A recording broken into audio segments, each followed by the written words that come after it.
Hello, my small YouTube audience. Sorry for the crappy lighting here. I'm still doing this channel directly from my phone. Now, here's something I'm going to talk about.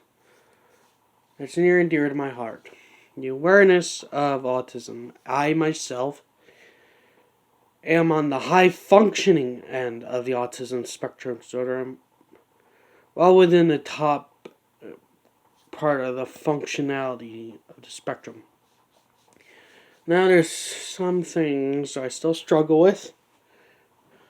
For example, reading social cues, which I'm still learning how to do that. When to fully engage in a conversation when it's appropriate, and also still trying to decipher what topics are appropriate and are not. Because of my lack of filter, I struggle with that. And there are some other things like I have certain tics that are hard to control. Like, for example, one thing I've always had a problem with is staying still in one place.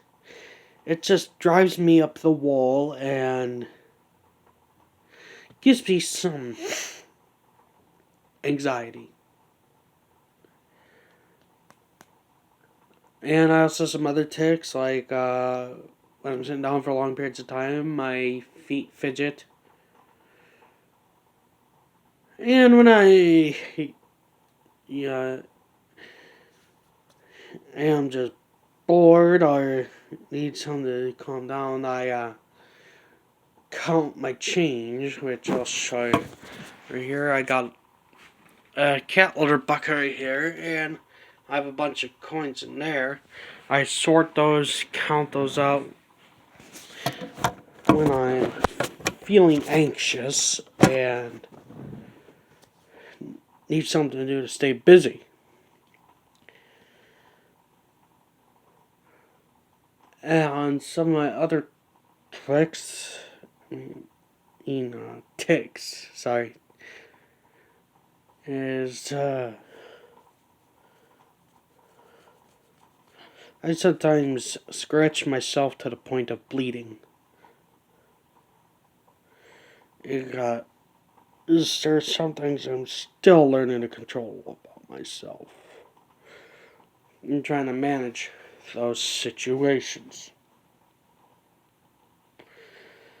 Yes, there are times it's made it difficult in school because, again, my lack of filter, I've gotten in trouble a few times due to my smart mouth. But there are some positives with me growing up with this disability. I've always had a huge intellectual curiosity of various subjects. So it keeps things turning in my head because I'm always intellectually curious and I love learning new things every day, and I'm very passionate about that. Learning new things. And also, another thing with this pandemic is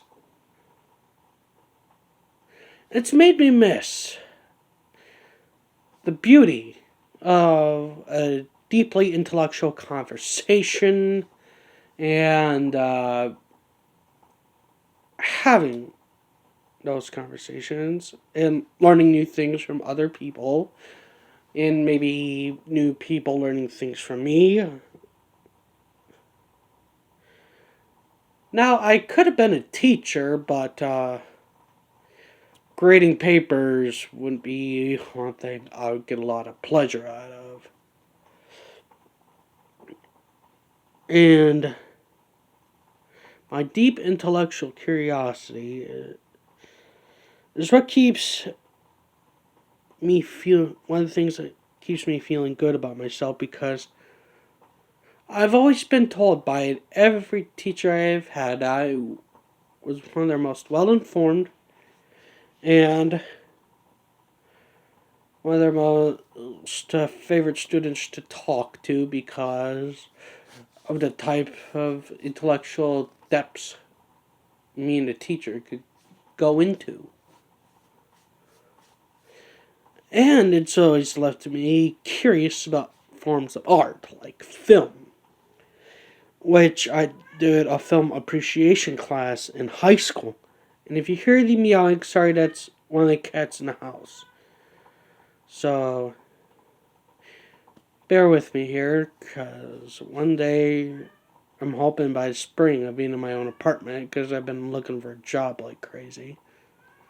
And let's get back to our conversation at hand, especially with film, because film is one of those places I could go into and escape from the troubles that are in my mind, especially the fears that I associate with my learning disability, and anxiety is associated with that as well.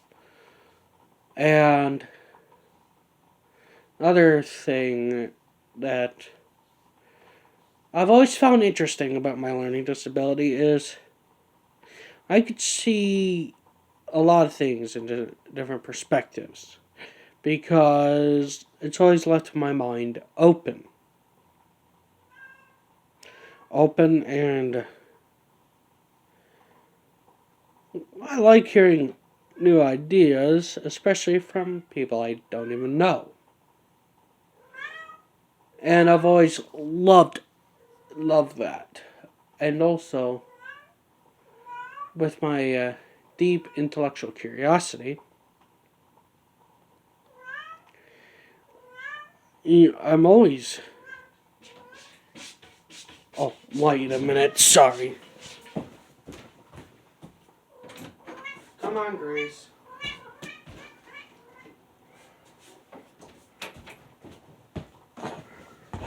Alright, sorry about that.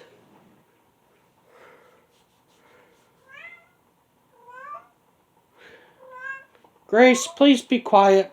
Sorry, guys. Anyway, back to what our conversation was. And what do you want, Grace? Come up here.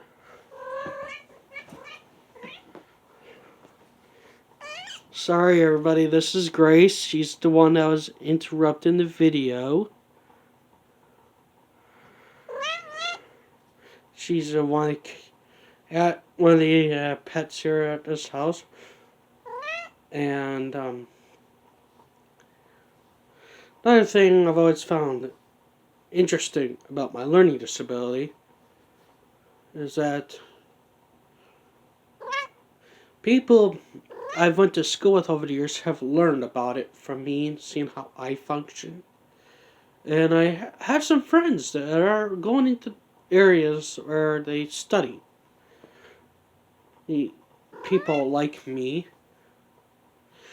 and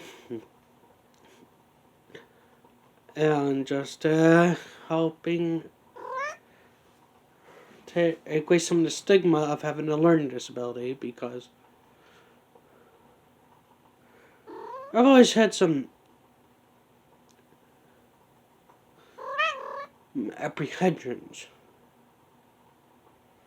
about myself. I self-doubted myself a lot. And this year and last year, I've been doing a lot of thinking and soul-searching. And I've learned to let go a lot of anxieties about myself. And helped me feel better about myself, and trying to be the best person I can be. And that's what I strive for. Try as hard as I can to strive for. It's always been self-improvement, especially in little ways, has always been a lifelong mission for me. And I never stopped trying. So,